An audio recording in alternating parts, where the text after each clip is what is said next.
नमस्कार, आप देख रहे हैं ईएवरेस्ट टीवी और मैं हूं आपके साथ कलशर। आइए नजर डालते हैं उत्तराखंड की कुछ खास खबरों पर। मुख्यमंत्री पुष्कर सिंह धामी ने आज वन एवं वन्य जीव सुरक्षा के लिए वन विभाग द्वारा कैंपर योजना से खरीदे गए 23 बोलेरो कैंपर वाहनों को हरी झंडी दिखाकर रवाना किया। मुख्यमंत्री ने कहा कि इन वाहनों से संवेदनशील वन क्षेत्रों में निगरानी बढ़ाकर वन अपराधों पर नियंत्रण को अधिक मजबूत करने में मदद मिलेगी।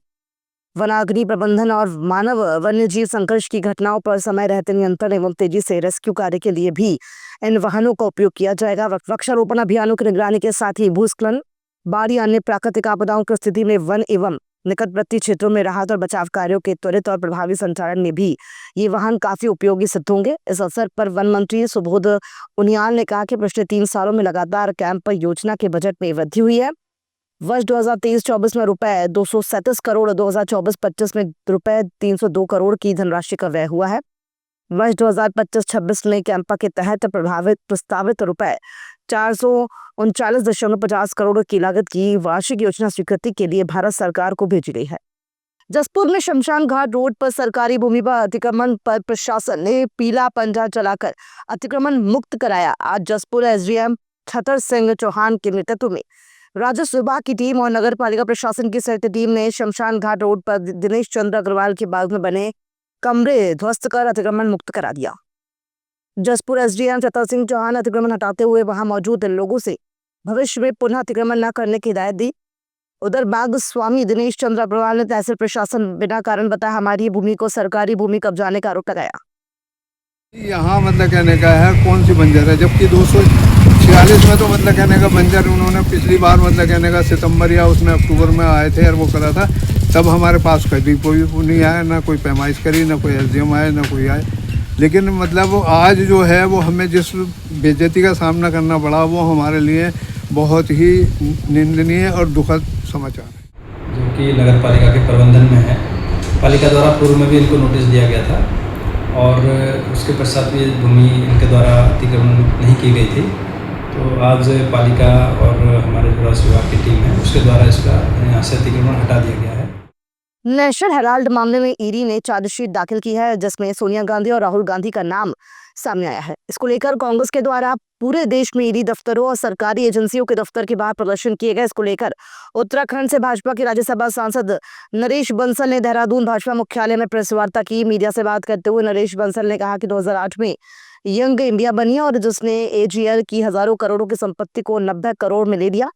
इसके बाद वो भी माफ कर दिया गया है और सिर्फ 50 लाख में यंग इंडिया ने दिल्ली, बंबई, लखनऊ और मद्रास में हजारों करोड़ की संपत्ति अपने का नाम कर लिया और इस कंपनी के 76% शेयर राहुल गांधी और सोनिया गांधी के नाम थे। ईडी ने अभी तक 961 की संपत्ति जब्त कर ली है और 600 करोड़ से ज्यादा की संपत्ति पर जांच चल रही है। सभी को प्रदर्शन करने का अधिकार है, लेकिन देश की संपत्ति को लूटने का अधिकार किसी को नहीं है। हजारों करोड़ की संपत्ति को 9 करोड़ के शेयर ट्रांसफर करके हत्या लिया और वो 9 करोड़ भी कांग्रेस पार्टी ने लोन दिया। 90 करोड़ कोई भी राजनीतिक दल जिनको आयकर से और अन्य प्रकार की छूट मिलती है, किसी भी प्रकार का लोन किसी को दे नहीं सकता। और वो केवल एक आई वॉश किया गया क्योंकि बाद में वो लोन भी माफ कर दिया गया। कांग्रेस के शीर्ष नेता सोनिया गांधी और राहुल गांधी के खिलाफ ईडी द्वारा आरोप पत्र दाखिल किए जाने के विरोध में आज प्रदेश भर में केंद्र की भाजपा सरकार के खिलाफ कांग्रेस नेता सड़कों पर उतरे। राजधानी देहरादून में भी कांग्रेस के वरिष्ठ नेता परेड ग्राउंड के समीप एकत्रित होकर ईडी कार्यालय के बाहर पहुंचे, जहां उन्होंने ईडी सीबीआई के खिलाफ नारेबाजी की। इस दौरान गुस्साए कांग्रेस नेताओं ने सुरक्षा बैरिकेडिंग को भी पार कर दिया और ईडी दफ्तर के गेट पर जमकर नारेबाजी की, जिसके बाद वे गेट पर ही धरने पर बैठ गए। इस दौरान प्रदेश कांग्रेस के वरिष्ठ नेताओं ने कहा कि विपक्ष लगातार महंगाई, बेरोजगारी जैसे तमाम मुद्दे उठाता आ रहा है। इसके लिए भाजपा की केंद्र सरकार इस आवाज को दबाने के लिए ईडी व सीबीआई का सहारा लेती है, जिसके खिलाफ आज हम सड़कों पर उतरे हैं। ईडी सीबीआई से डराना बंद करो, बंद करो, बंद करो। अरे भाजपा शर्म करो, शर्म करो, शर्म करो। अरे भाजपा नहीं चलेगी, नहीं चलेगी। अरे मोदी तेरी हिटलर सोई नहीं चलेगी, नहीं चलेगी। केंद्र सरकार लगातार सीबीआई, आईटी और ईडी का और सदनी संस्थाओं का दुरुपयोग करती रही है।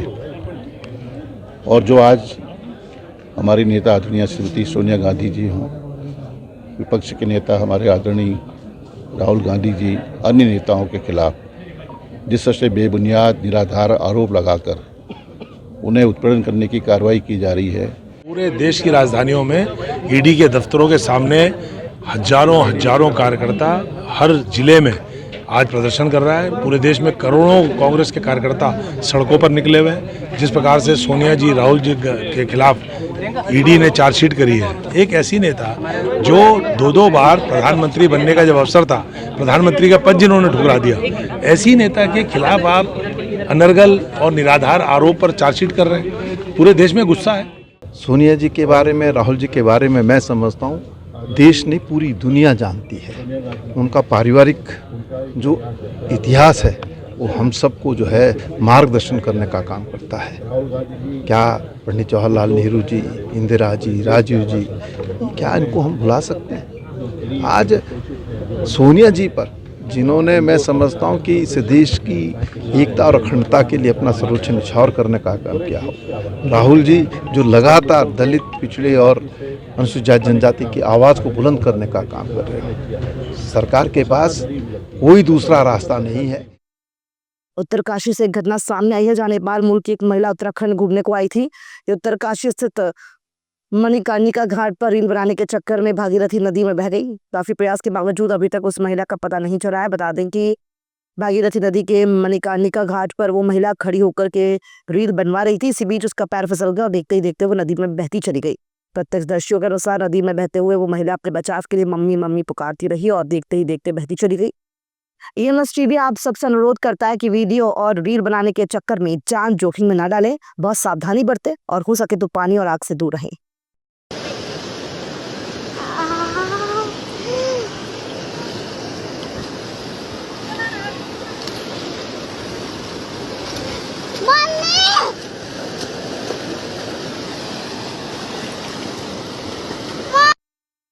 खबरों में फिलहाल इतना ही। दीजिए इजाजत।